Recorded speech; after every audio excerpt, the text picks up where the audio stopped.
যে মুক্ত মঞ্চ বা উদ্যান একসময় ছিল জনসমুদ্র এবং মাদকের আড্ডা, গত 12ই ফেব্রুয়ারি ত্রয়োদশ জাতীয় সংসদ নির্বাচনের পর যেন জনশূন্য হয়ে পড়েছে এই অঞ্চলটি। কি এমন কারণ যে হঠাৎ আসলে উদাও এই জনসমুদ্র? কোন কারণেই হয়ে পড়েছে মাদক শূন্য?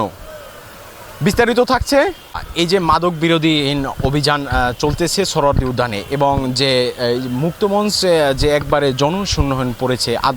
আগে একটা মাদকের আড্ডা ছিল বা এখানে মাদকের রমরমা ব্যবসা ছিল, আসলে এই যে এখন জনশূন্য হয়ে পড়েছে এবং মাদক নেই বললেই চলে, আসলে এটি আপনি কেমন দেখছেন? আর কি এখন মোটামুটি কমই দেখতেছে, আগে যেরকম ছিল এখন অতটা নাই। এই সময়টা তো অনেক লোক থাকে, কিন্তু এখন মনে একটা নাই। ভালো পরিবেশ, বর্তমানে ভালো ভালো পরিবেশ দেখতেছে। আসলে এটা কিসের উদ্যোগে বা কিসের কারণে আসলে জনশূন্য হয়ে পড়েছে?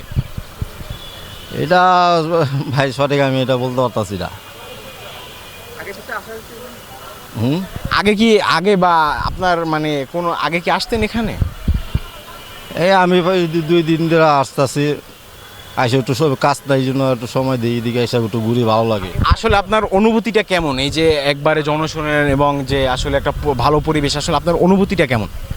না অনেক ভালো, মানে আগের চেয়ে অনেক ভালো।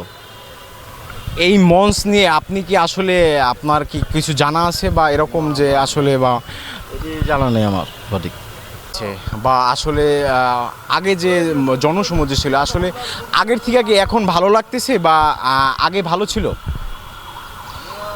এক হিসাবে আগের থেকে এখন ভালো লাগতেছে। কেন আগে কিন্তু এই জায়গাটার মধ্যে মাদক বা সব কিছুই সেবন করার জন্য উন্মুক্ত ছিল, কিন্তু এখানে যে কোনো পরিস্থিতিতে হোক, আইনি পর্যায়ে হোক বা অন্য কোনো মাধ্যমে হোক, এই জায়গাটা অনেক আগের থেকে অনেক নিয়ন্ত্রণে আছে আর কি বর্তমানে। আসলে আপনার অনুভূতিটা কেমন? আপনার কি রেগুলারই আসা হয়? আমরা মধ্যে মধ্যে হাসি, এমনি লেগুলো আসা হয় না, কিন্তু আগের থেকে অনেক কেরে আমরা তো অন্য কোনো জিনিসে আসক্ত না, এই জন্য আমরা জন্য অনেক ভালো লাগতেছে আর কি। আসলে এই যে এখন যে পরিস্থিতি বা এখন যে অনুভূতি, এটি নিয়ে আসলে আপনার সরকারের কাছে কি চাওয়া? সরকারের কাছে তো এটাই চাওয়া, যখন আমরা এই জিনিসটাতে পছন্দ করি না বা এটা থেকে মানুষের অনেক ক্ষতি, যেন ভালো থাকে, আমাদের পরিবেশটা ভালো থাকে, রাষ্ট্রটা ভালো থাকে, আমরা নিজেরাও যখন অনেক ভালো হতে পারি, বা এই জিনিসভাবে সরকারিভাবে অনেক উদ্যোগ নেওয়া হোক যে আমাদেরকে আরও কঠোর হওয়ার, এটাই প্রত্যাশা করি।